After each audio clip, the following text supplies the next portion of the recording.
Então, uma boa tarde a todos. Parabéns a todos pela coragem, de sairmos de casa nesse dia quente, mas temos a certeza de que vai ser uma tarde especial, porque quando estamos falando do Cristo, Ele conosco está. O tema que nós iremos abordar hoje é sobre as provas da reencarnação e, na realidade, essa pergunta que em algum momento de nossas vidas, nós que estamos aqui com certeza já fizemos. Existe reencarnação? Essa foto, quando eu localizei na internet, eu achei bastante apropriada, exemplificando o ciclo que a doutrina espírita acredita. Então, desde do átomo, aqui já inicia então na fase depois do animal, o Homo sapiens, sempre a morte e a vida como um infinito, e nós sucessivamente vamos reencarnando rumo à nossa evolução. Mas se nós estamos aqui numa casa espírita, é porque nós acreditamos em reencarnação. Acreditamos, sim ou não? Acreditam? Aí vem a seguinte pergunta. Por quê? Não precisamos responder em público, mas a gente vai responder a si mesmos, a nós mesmos. Por que nós acreditamos em reencarnação? E essa resposta é fundamental, porque a doutrina espírita, ela é baseada em 3 aspectos. A base dela é colocada na religião, na parte filosófica e na ciência. Então, no momento em que nós trabalhamos com essa base, o nosso conhecimento daquilo que nós acreditamos é de fundamental importância, porque já nos fala Platão de que o conhecimento é uma crença verdadeira e justificável. Portanto, se eu não sei dizer por que eu acredito na reencarnação, não é conhecimento. Se não é conhecimento, não é filosofia. E se não é filosofia, não é espiritismo. Então é importante nós termos essa crença raciocinada. Nós não podemos acreditar, eu acho bacana, eu acho legal, eu vi um livro, eu gosto dessa ideia. Nós precisamos ir atrás da nossa verdade. E é isso que faz a doutrina dos espíritos. Não é a pessoa que está aqui nessa tribuna, não é quem dá aula, mas somos nós em busca das obras que a doutrina nos traz, respondendo aos nossos questionamentos íntimos, para que tenhamos uma fé raciocinada. Por quê? Porque a fé raciocinada é aquela que Jesus menciona no Evangelho, que ela é construída sobre a rocha, a casa construída sobre a rocha. Que não é qualquer vento que irá derrubá-la do que quando nós construímos a nossa casa sobre a areia. Então essa é a nossa rocha, é sedimentar a nossa crença. Kardec já nos explica de que, na realidade, o espiritismo ele se dirige às pessoas aos que não creem ou que duvidam, e não aos que têm fé, e é que essa fé é suficiente. Nós não estamos aqui para ter a verdade e para que as pessoas, nós fazemos com que as pessoas renunciem às suas crenças para adotar a nossa. Não é esse o objetivo da doutrina. E nisto é consequente com os princípios de tolerância, de liberdade, de consciência que professa. Então, essas explicações não é para converter ninguém, não é para fazer com que nós tenhamos a verdade única, mas para que responda a nós mesmos. Nós vamos falar um pouquinho, então, da reencarnação nessa história. O trabalho é feito lá antes de Cristo, nós vamos além de 3.000 anos antes de Cristo e vamos chegar nos dias de hoje. Então, nesse passeio que a gente vai dar, a gente começa dizendo que a ideia da reencarnação não é recente e nem foi inventada pelo Espiritismo. Trata-se, na verdade, de uma crença muito antiga, cuja origem se perde no tempo. Então nós vamos fazer algumas análises de algumas religiões e nós vamos perceber de que a reencarnação, a palavra reencarnação, sim, é do Espiritismo. Mas a palavra reencarnação, ela foi criada há 160 anos. Assim como a terminologia espírita, espiritismo, conforme o entendimento de Kardec. Mas a crença na vida após a morte, o retorno desse ser, dessa essência, dessa alma, numa nova vida, já tem há milhares e milhares de anos com outros nomes. E nós veremos agora. Para nós termos uma ideia, no mundo, nós temos um índice de várias religiões. Então, nós temos ali, em maior número ainda, o cristianismo. O cristianismo se subdivide em várias religiões. Algumas delas, sim, acreditam na reencarnação. Nós temos os hindus, né, que acreditam em reencarnação, o hinduísta. Nós temos os budistas que acreditam na reencarnação. Nós temos uma parte dos judeus que conhecem a Cabala, que acreditam na reencarnação. Então, não é uma coisa específica e somente, né, da nossa doutrina. Vamos começar esse passeio. Um dos primeiros foi encontrado um papiro no Egito há 3.000 anos antes de Cristo. E o que estava escrito nesse papiro? Antes de nascer, a criança já viveu e a morte não é o fim. A vida é um evento que passa como o dia solar que renasce. Nós tivemos menções na Índia, com o hinduísmo, com o termo metempsicose, que era a crença em outras vidas. Dizia o seguinte, em Krishna: da mesma forma que nos desfazemos de uma roupa usada para pegar uma nova, assim a alma se descarta de um corpo usado para se revestir de novos corpos.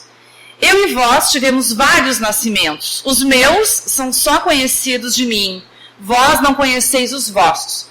Essas instruções também datam de 3.000 a.C. O Egito, nós conhecemos o povo egípcio pela sua intelectualidade. Foi um povo especial. Dada a gente saber os índices de engenharia, matemática, astrologia, medicina. Até hoje se estuda como fizeram as múmias, a mumificação, a construção das pirâmides e tudo mais. E eles tinham a crença na reencarnação, claro que sempre um pouco diferente da nossa. Eles possuíam o livro dos mortos. Esse livro é uma coletânea de feitiços, formas mágicas, orações, hinos, escritos em rolos de papiros. Então, o que acontecia? As pessoas tinham, né, condições, os reis, enfim, elas tinham os faraós, eles faziam as menções a esse livro no túmulo. Ou eles pegavam os papiros e colocavam embaixo, né, da nuca, junto ao corpo do faraó, porque eles acreditavam que na passagem para o mundo espiritual, nessa viagem, eles poderiam precisar ler ou citar alguma oração, algum hino. Então eles colocavam os papiros junto, inclusive colocavam bens, né, colocavam joias, enfim, várias coisas que pertenciam a ele, acreditando que ele precisaria na outra vida. Ou então, eles faziam tipo esse sarcófago que está exposto, é o sarcófago do faraó Ramsés III, que está no Museu do Louvre, onde no próprio sarcófago estão as inscrições do livro dos mortos para facilitar, então, essa passagem para o mundo espiritual. Isso tudo há 2.000 anos antes de Cristo. Nós tivemos Hermes Trismegisto, que foi um grande legislador egípcio, pastor e filósofo. que escreveu várias obras em 1330 a.C. Ele nos traz a seguinte frase: ninguém pode ser salvo sem renascer e sem livrar-se das paixões que entraram no último nascimento espiritual. Nós tivemos a crença, uma religião a Zoroastro, né? O Zoroastro, que também nos trouxe a crença na vida após a morte, na reencarnação, que nos fala o seguinte: aquele que retoma a terra e faz o bem, segundo o seu conhecimento, suas palavras, ações e intenções, recebe um dia uma recompensa que convenha a seus méritos. Aquele que durante o período de vida na terra vivem na dor e no desgosto, sofrem por causa de suas palavras mesquinhas ou suas más ações num corpo anterior, pelo que é punido no presente. Então a gente vê ali a lei de ação e reação, né? A diferença, é claro, do conhecimento que se tem hoje, por exemplo, o budismo. O budismo acredita na reencarnação e nós sabemos das diferenças de que o hinduísmo também, de que a crença deles é que talvez aquele espírito que não se comportou, que teve, né, más ações, possa regredir e retornar a um corpo inferior, como por exemplo um bicho. Na doutrina espírita, já com uma outra base, um outro conhecimento, entendendo inclusive e muito claro as leis divinas que nós estudamos no Livro dos Espíritos, uma delas é a lei do progresso. Então, para nós podemos até estacionar, né? Nós podemos ficar ali, mas a gente não roda, no sentido que a gente pode explicar como se fosse uma sala de aula. Se nós colocarmos a nossa primeira evolução lá no início, lá no maternal, nós estaremos indo a caminho do doutorado, PhD, enfim, tudo que tem hoje em conhecimento.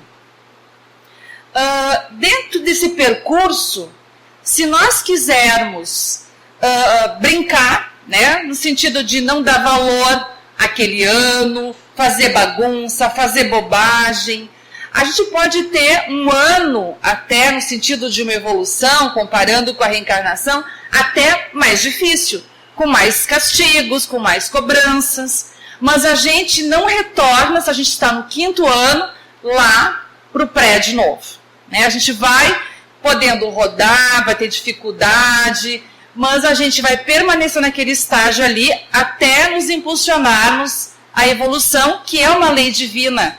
Ela nos é imposta, né? Nós precisamos progredir. Chega o momento em que Deus nos acolhe, nos junta e nos faz com que a gente siga a nossa evolução.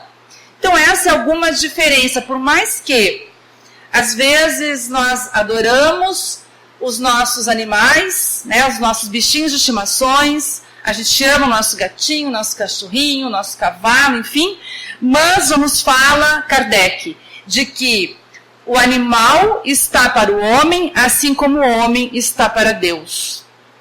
Então a gente tem um grande caminho de evolução, e engana-se quem acredita que o nosso bichinho querido, que a gente ama, será nosso irmão, né, em logo. Não talvez, né, mas não tão rápido como talvez a crença nessas outras religiões. Indo adiante, nós temos Sócrates. Sócrates, dentro da palingenesia, ele também acreditava, né, em renovação da vida. Então, o que ele nos traz? Isso já em 469, né, 400 a.C. Estou convencido de que vivemos novamente e que os vivos emergem dos que morreram, e o que as almas dos que morreram estão vivas. Depois a gente chega em Jesus, né, dentro do lado religioso. Desenvolveu um trabalho, inclusive, um trabalho só de reencarnação na Bíblia. Né? Talvez um dia eu possa fazê-lo aqui. Então, mas a gente vai trazer só um item, porque realmente são vários itens, onde a palavra reencarnação, gente, ela não está na Bíblia. É fato. Não tem como ela estar na Bíblia, porque ela foi criada por Kardec, certo? Então ela não está a palavra escrita. Mas também, dentro dos nossos estudos, a palavra Trindade também não está na Bíblia. E nós estudarmos todos os concílios e todas as soluções que foram tomadas, nós vamos entender que existiam 3 versões, existiam 3 linhas, onde acreditavam que existia uma subordinação, Deus, Filho e Espírito Santo, havia uma igualdade, que é a Trindade, que hoje as igrejas acreditam, onde Deus, Jesus e Espírito Santo é a mesma coisa e agem, né, do mesmo modo e juntos ao mesmo tempo, e a crença de que Deus, né, é Deus, o Criador, e que Jesus é o Filho de Deus, no sentido de, é o Cristo, né, que governa o nosso planeta, que é a nossa crença da doutrina espírita. E essas diferenças foram definidas nos concílios que tiveram na nossa história. E isso já 325 começou depois de Cristo, né? 400 depois de Cristo. E foi determinado com muitas conversas, com muita disputa, né? Para fazer as suas ideias vencerem, de modo que depois do ano 400 foi definido que quem não acreditasse nisso seria um herege. E a partir dali seria expulso da igreja e até talvez caçado, né? Então vamos falar de Jesus. Jesus, ele era judeu, né?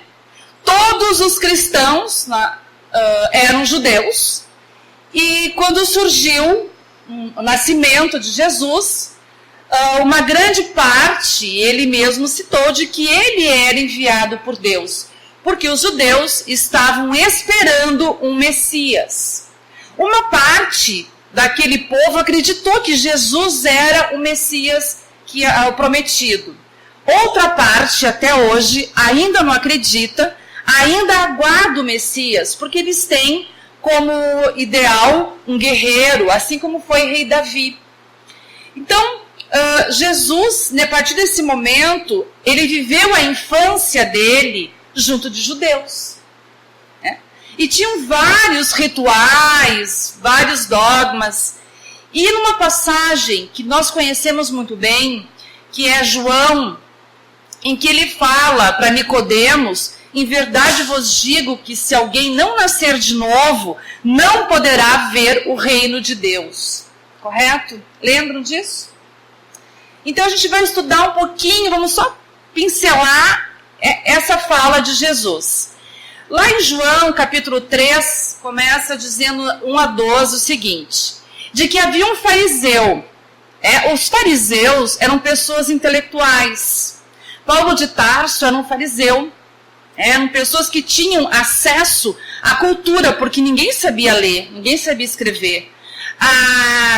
As mensagens que o cristianismo deixou não era uma Bíblia.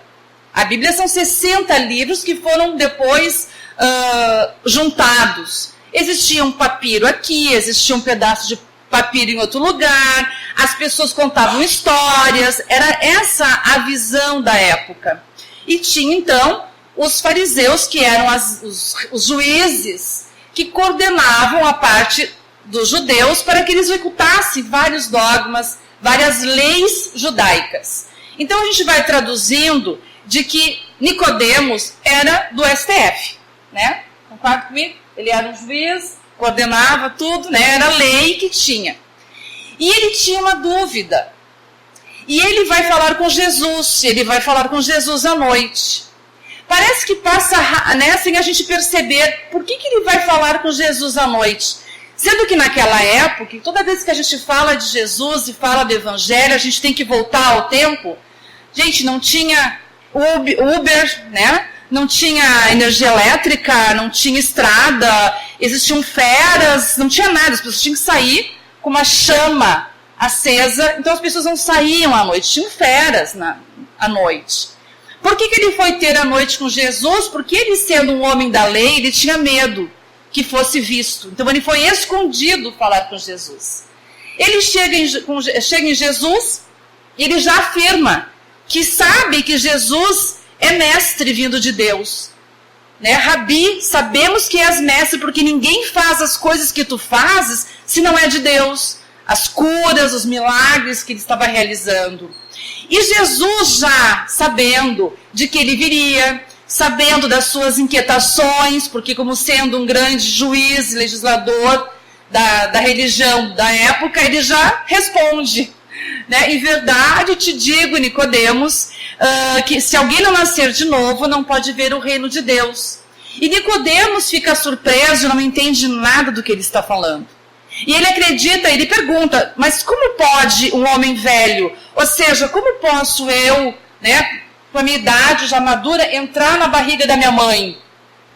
Ele achou isso, que a gente iria nascer de novo, ou seja, a gente iria condensar, entrar nosso corpo físico na barriga, no ventre da mãe e nascer de novo. E aí ele pergunta, pode porventura entrar no ventre de sua mãe e nascer? E aí Jesus responde, em verdade eu te digo, se alguém não nascer da água e do Espírito, não pode entrar no reino de Deus. Quando Jesus fala isso, algumas interpretações dizem que a água é o batismo. Mas a gente sabe que os judeus já batizavam. João Batista já batizava. Então, não pode ter a água, no sentido dos judeus, representava o que na época? Quando, né, a mulher vai ter o nenê, rompe a bolsa. Então, ele explica de que o que é carne. O que é espírito. Então, a água, nesse momento, é matéria, no sentido do nosso corpo material, e a alma é o espírito que renasce. Então, ele diz, não te admires de ter te dito, necessário é nascer de novo. E aí, ele, entendendo essa confusão mental de que ele estava tendo, ele simplesmente ele diz o seguinte, Nicodemos, o vento sopra e tu sentes o vento, tu ouves o vento, mas tu não sabe de onde é que vem, para onde é que vai. E é verdade, nós, na época, nós não tínhamos conhecimento nenhum. O que era a terra? Ela era uma coisa plana para as pessoas e uma bacia dobrada em cima que era o céu. Isso era o entendimento que se tinha de terra, de habitação. Então, como é que Jesus fala, há muitas moradas na casa de meu pai, ninguém conhecia o universo. E hoje, nós olhando as fotos que nos trazem, os vídeos, a gente vai lá para os... como é que é o nome? Ver as estrelas? Planetários, enfim. A gente sai de lá não acreditando. Porque é muito lindo, é muito grande. Imagina nós entendermos de que a Terra é um grão de areia diante do universo. Não é um pouco louco isso tudo, né? Então tu imagina na época, muitas verdades não poderiam ser ditas porque não havia como conhecer. E aí Jesus explica para ele, hoje, como é que a gente sabe sobre o tempo? A gente pega aquele aplicativo que está no nosso telefone, né? E a gente sabe quando vai chover, a hora que vai chover, os milímetros que vai chover, a velocidade do vento, direção do vento, né? Assim, aqui é 15 dias. Olha que maravilha. Então, a gente tem um conhecimento melhor disso tudo. E muitas revelações são feitas agora, porque nós temos a base de entendimento. Então, ele responde que Nicodemos não entende. Se Nicodemos, Jesus fala para ele, se tu, Nicodemos, não entende as coisas da terra, as ciências, as coisas assim, como é que tu vais entender as coisas divinas, as coisas dos céus, né? E a gente volta de novo, vamos para a história, e a gente começa já na nossa história falando, na atualidade, de alguns estudiosos que, através do processo de regressão, conseguiram criar livros e evidências, nos trazendo vários casos reais, científicos, de vidas de pessoas que reencarnaram. Por que não é ciência, não define? Porque um trabalho de ciência, a gente vai ver vários itens aqui, um trabalho de ciência, ele tem que chegar no laboratório e tem que acontecer. Então tem que chegar todo mundo lá, lembra, e não é assim, né? Alguns conseguem, outros não, conforme o grau de mediunidade.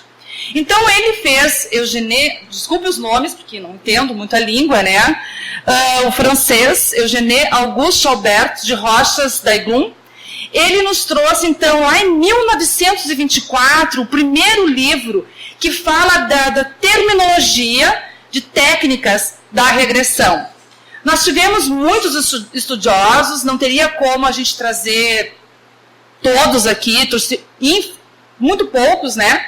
Mas alguns importantes assim. Ian Stevenson era um grande cientista canadense. Ele era médico, diretor de departamento de psiquiatria da Universidade da Virgínia. Ele dedicou 40 anos dos seus estudos científicos com mais de 3.000 casos sobre lembranças espontâneas na infância, marcas de defeitos de nascença, memórias de vidas passadas e regressão a vidas passadas. Ele tem esses livros, que estão ali, né? 20 casos de reencarnação.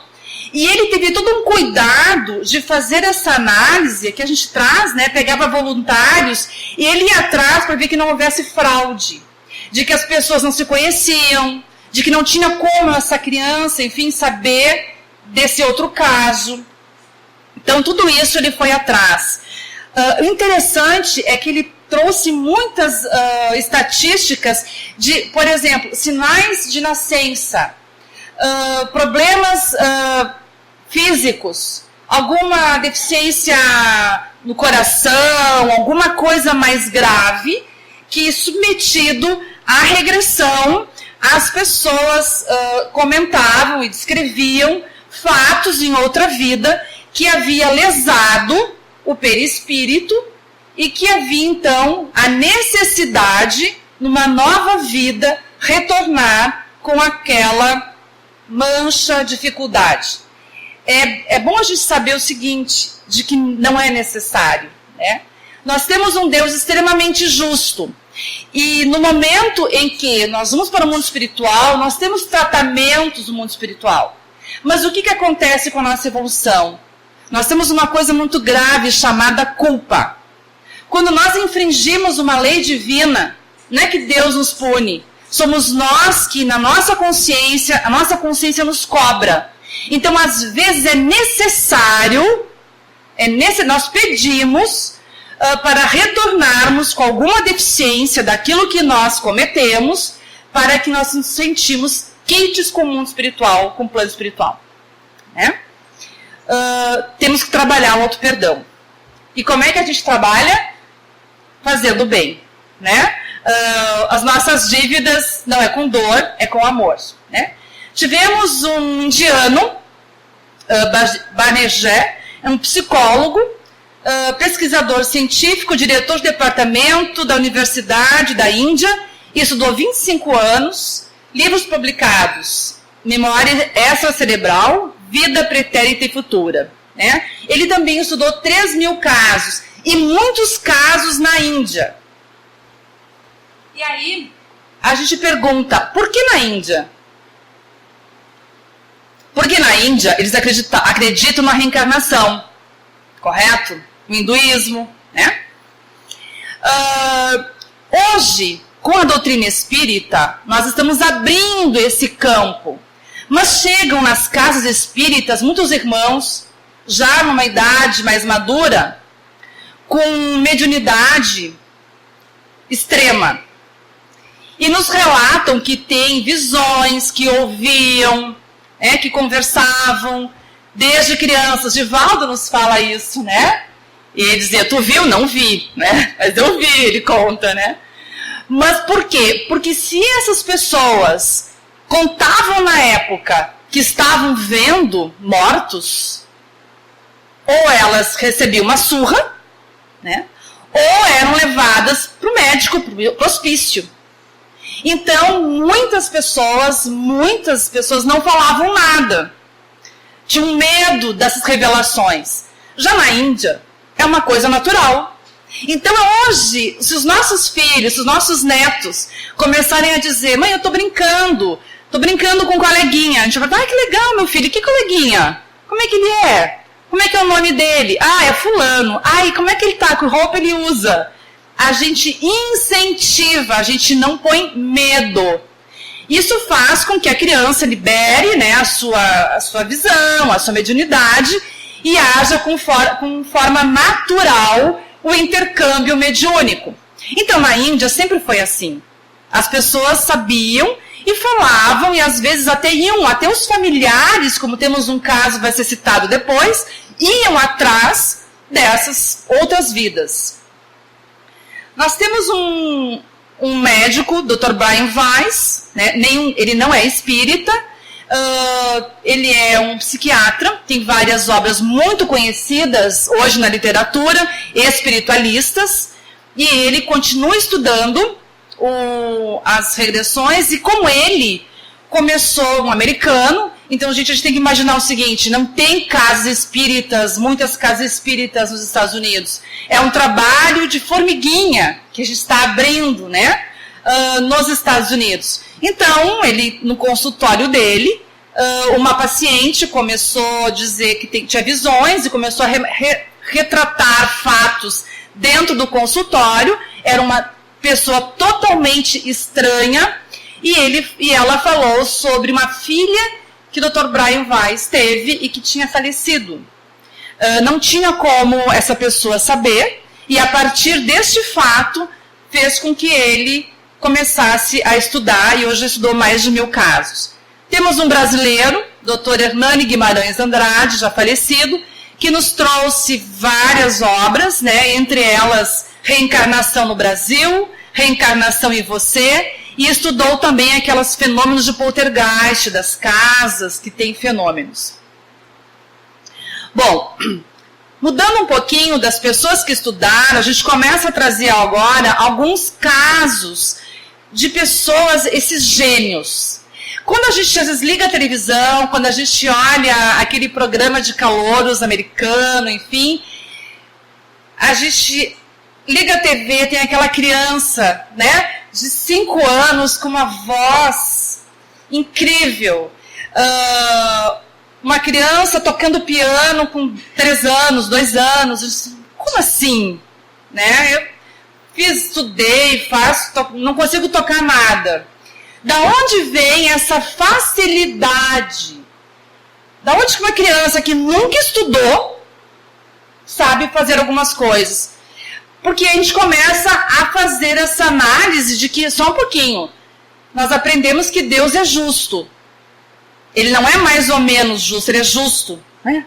Então ele nos cria iguais e nós é que vamos acumulando conhecimento. Lembra do maternal até o doutorado? A gente pode ir rápido, mas a gente também pode ir devagar. Mas nós temos o caminho. Só que então, alguns, se não é assim, alguns Deus chegou, não, para ti tu vai ser um gênio. Para ti, nada. Para ti, doença, problemas, né? A outra vai ter saúde, beleza, facilidades. A gente sabe que Deus não é assim. Então, algum motivo, alguma causa atrás disso tem que ser estudada e compreendida. Então, a gente tem esse William Hamilton, que é da Irlanda, um irlandês. Ele até recebeu um selo em homenagem a ele, porque ele foi um grande gênio. Pegando na história, já em 1800, né? Aos 3 anos, ele já falava grego, latim e hebraico. Línguas fáceis, né, gente? Grego, latim e hebraico. Aos 7, ele foi declarado já membro do Trinity College em Dublin, na Irlanda. Aos 12, então, ele já falava persa, árabe, sânscrito, siríaco, francês e italiano.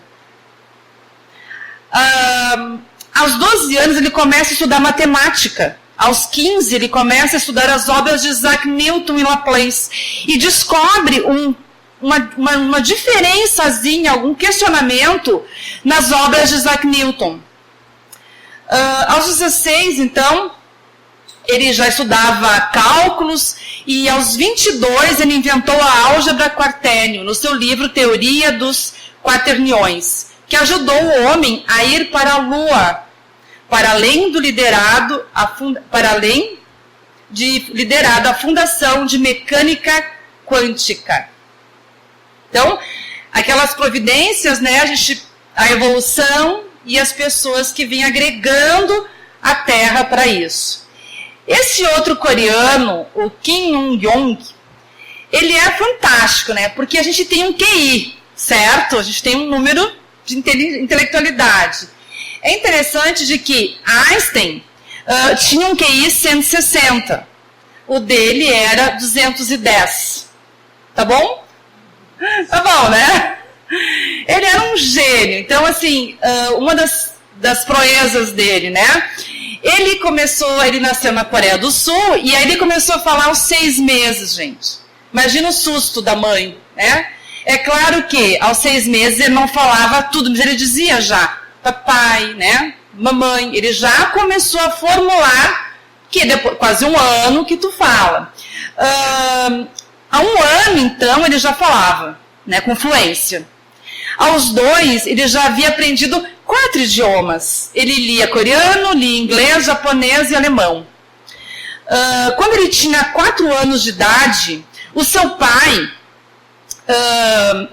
levou ele para um programa de televisão no Japão, que é a Fuji TV, e eu procurei, são milhares de casos, eu procurei alguns casos bem famosos para que vocês também pudessem pesquisar, e casos que apareceram na televisão, né, que deu mídia, onde foi divulgado a todos. E nesse programa, com 4 anos de idade, ele já havia memorado 2.000 palavras de inglês e alemão. Ele escrevia poesia já, em coreano e chinês, e ele escreveu 2 pequenos livros de ensaio e poemas. Na TV, ele surpreendeu os convidados resolvendo equações diferenciais. Durante esse programa, ele escreveu poemas em diferentes idiomas, incluindo inglês, mandarim, espanhol, vietnamita, tagalo, japonês e coreano. Não para por aí, gente, tem mais. Aos 6 anos de idade, ele foi matriculado, então, na Universidade de Seul, para cujo ingresso foi necessária uma lei especial. Ele precisava de alguém para levar os livros dele, ele não conseguia carregar sozinho, era muito pequenininho, né? Então ele tinha que alguém junto com ele para carregar os livros dele.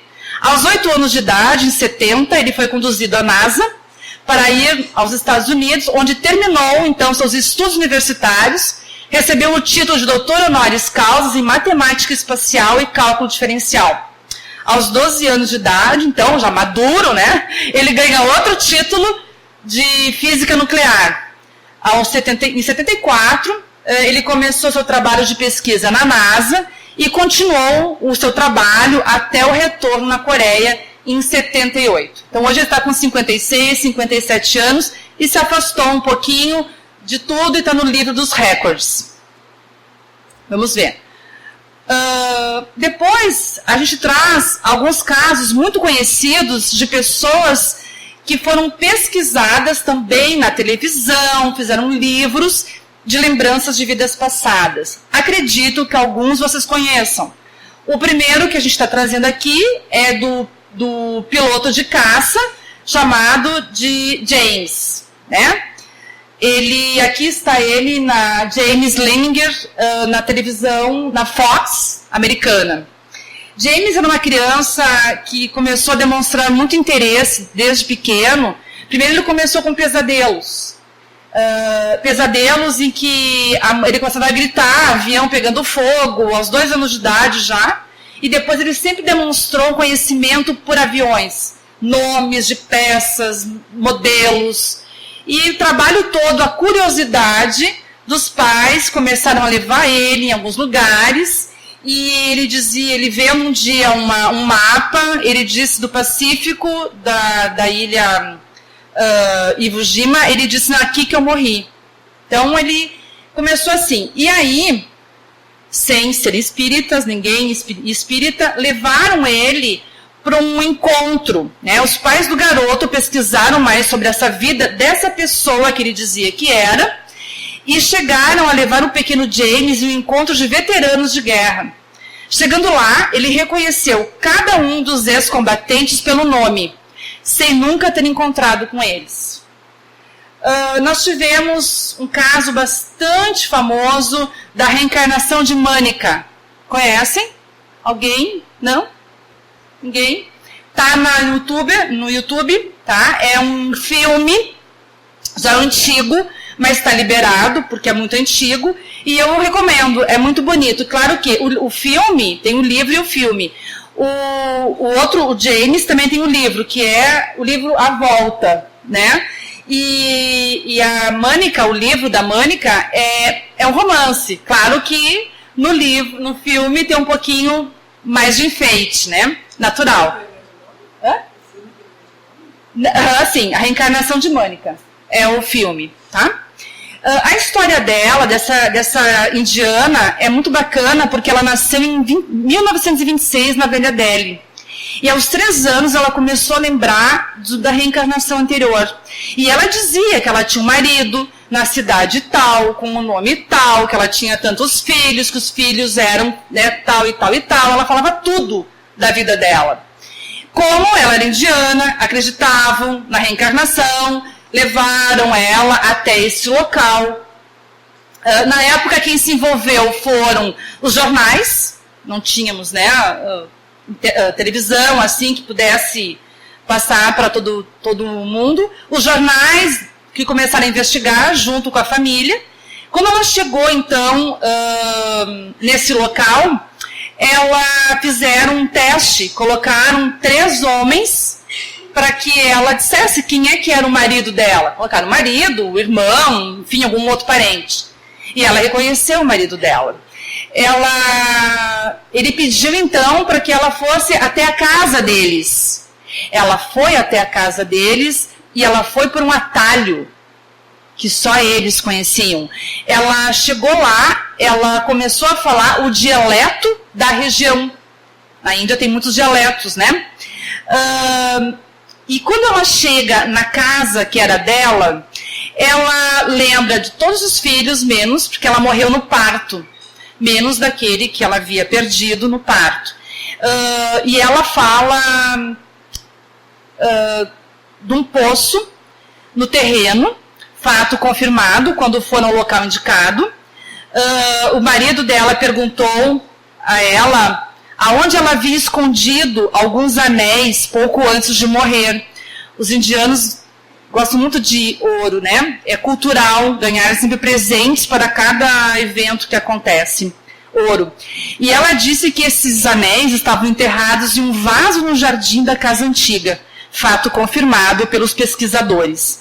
Então foi tudo pesquisado, acompanhado por jornais. O filme é muito bacana. E é interessante que no caso da Mânica e no caso desse próximo caso da Jane Cockle, que esse vocês viram, né? Minha Vida em Outra Vida, já mais conhecido, né? Também está no YouTube, liberado. Elas morreram no parto. Então, o que significa? Não significa que a gente morreu e reencarna. Isso é raro. Por isso que nós não temos tantos casos.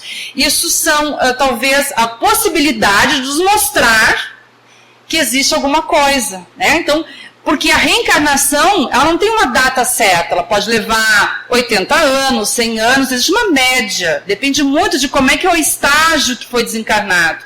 Nesse caso, as duas desencarnaram no parto e quase que automaticamente conseguiram, né, voltar a encarnar, e o fato, então, de que as pessoas que elas conviveram estavam vivas.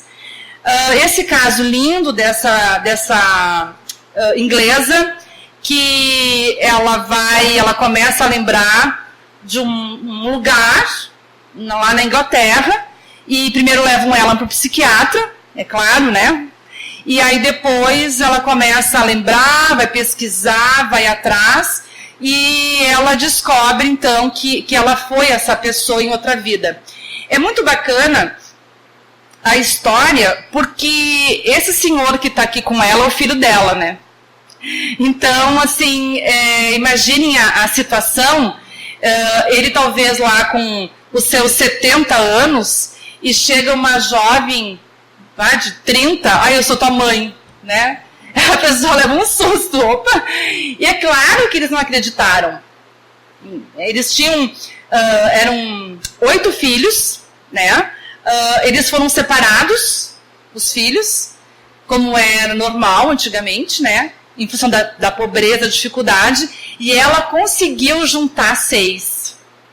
Né? Recuperou esses filhos que estavam distantes, e recuperou e trouxe eles juntos, para juntos. E como é que ele aceitou que ela era a mãe dele? Aí conta, não vou dar muito spoiler do filme, né? Mas conta de que havia uma situação de uma caça, de uma lebre, de um coelho, e ele tinha que matar, provavelmente para comida, né? E ele tinha muita pena do coelhinho. E ele não queria matar. E a mãe dele chega junto da gaiolinha, e ele está chorando, que ele não quer matar o bichinho, e a mãe dele diz assim, pode soltar, não precisamos comer, né, o bichinho, este vai ser o nosso segredo. E ela lembra depois, e ela conta para ele. Quando ela conta, só ela, né, ele e a mãe sabiam do fato, então ele reconhece que ela realmente era a mãe dele encarnada. Então a gente conclui o pensamento de Emmanuel, no livro de Martins Peralva. Reencarnacionismo, sim. Nós acreditamos em reencarnação. Porque se não existe reencarnação, nós não conseguimos explicar várias situações. Nós não conseguimos explicar os laços que nos ligam. Né? Como assim as pessoas se reúnem, se encontram, é muito difícil esse encontro. As nossas famílias, a gente sabe o quanto que a gente está ali trabalhando para o perdão, para a tolerância, para a paciência, às vezes casos complicadíssimos de relacionamento, e a gente está nesse trabalho e morreu, acabou. A gente não se vê mais, e aí aquele Deus que eu aprendi que é justo, que é todo amor, aí eu sou mãe, e vocês sabem, né, pais e mães, hoje um dia especial, o quanto que a gente ama esses pequenos, e ainda sendo imperfeitos, né, amamos muito, e aí a gente vai para o céu, e o nosso filho que a gente cuidou, mas enfim, né, talvez fracassamos, vai para o inferno, e a gente vai ficar feliz no céu, vendo os nossos queridos, né, no inferno. Não faz muito sentido tudo isso, né? A separação com os nossos adversários, então a gente apronta, ou eles nos aprontam, e aí chegou no último momento, no último suspiro, a gente diz, me perdoe. A gente vai ser perdoado, porque Deus não pune, mas existe a compensação do trabalho. Então, ok, o perdão virá, mas a gente tem que reajustar aquilo que a gente atrapalhou, aquilo que a quem a gente prejudicou. E pode ser pelo amor, pode ser nova família, não tem problema, mas o ajuste vai ter que acontecer. Será que se não existe reencarnação, será que 70, 80 anos que a gente vive, olha, né, estamos vivendo bem, né, 80 anos, a gente consegue ser um pouquinho parecido com Jesus? Como é que a gente está, né? Estamos longe. Então, há 30, 40, 100 anos, vamos viver bastante. A gente não consegue fazer nada. Continuamos, né, com as nossas imperfeições. Então, assim, se não existe reencarnação, eu não consigo acreditar na justiça de Deus. É fundamental. Porque como é que eu vou explicar as doenças? Como é que eu vou explicar as pessoas com problemas físicos? As pessoas com idiotia? As pessoas com problemas de relacionamento? As diferenças sociais, as diferenças culturais, as diferenças de raças, a nossa sexualidade, tudo que nos movimenta se não existe uma causa, se não existe um comportamento, um além. Então a gente encerra com essa pergunta. Hoje eu fiz bastante pergunta, né? A gente agora viu, baseado em alguns fatos, porque a gente vai atrás da resposta, nosso conhecimento, de que eu tenho uma base para acreditar na reencarnação. Mas o que eu vou fazer com essa informação agora? Não adianta a gente vir a casa, ler livros, saber a verdade e ela ficar conosco. Ou ela entrar no nosso intelectual, mas não sair pelo nosso coração, nas nossas ações. Então, o que eu faço com as verdades que eu tenho adquirido? Isso muda a minha vida?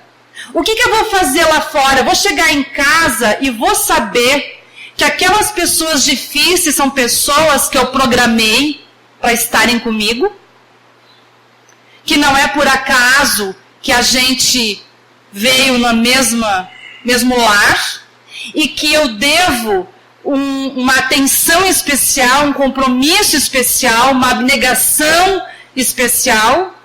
Eu vou entender que não adianta eu criar inimizades, inimigos, porque existe só uma lei que é de amor e eu vou ter que amar aquelas pessoas. E é interessante quando a gente fala amar os inimigos, a gente pensa assim, eu não tenho inimigo. E talvez não tenha inimigos no sentido de antigamente, onde era capaz de fazer, né, de matar, como é que é o nome? Duelo, isso, né? Fala o duelo dos inimigos. A gente não tem inimigos a ponto de duelar, de querer matá-lo. Mas quantas pessoas a gente não gosta muito? Já encheu a mão, né? Então, esses inimigos, esses desafetos, pessoas que a gente se afastou, que a gente não gosta, que a gente evita, esses são os nossos inimigos que a gente tem que amar.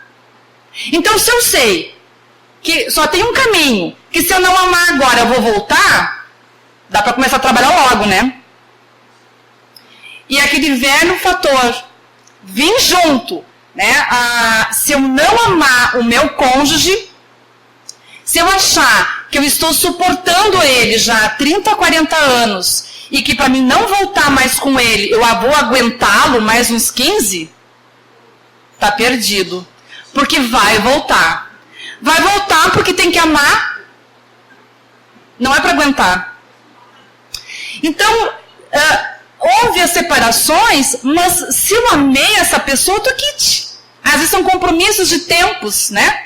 O fato é o amor. Se eu sei disso tudo, o que eu posso fazer agora? O que muda a minha vida? O que eu reprogramo? Porque eu vou voltar, eu estou tendo consciência de que essa não é uma vida única. Que eu preciso levar uma bagagem para o mundo espiritual, que eu estou subindo a minha escada e minha mala está vazia? Ou a minha mala está com bagagem que me trará paz? Então, como eu estou preparando essa mala? Vamos nos questionar e que os nossos mentores nos ajudem a perceber o nosso caminho, o nosso compromisso, e que talvez a gente lembre de Paulo, né? Senhor, o que queres que eu faça? Né? Que assim seja.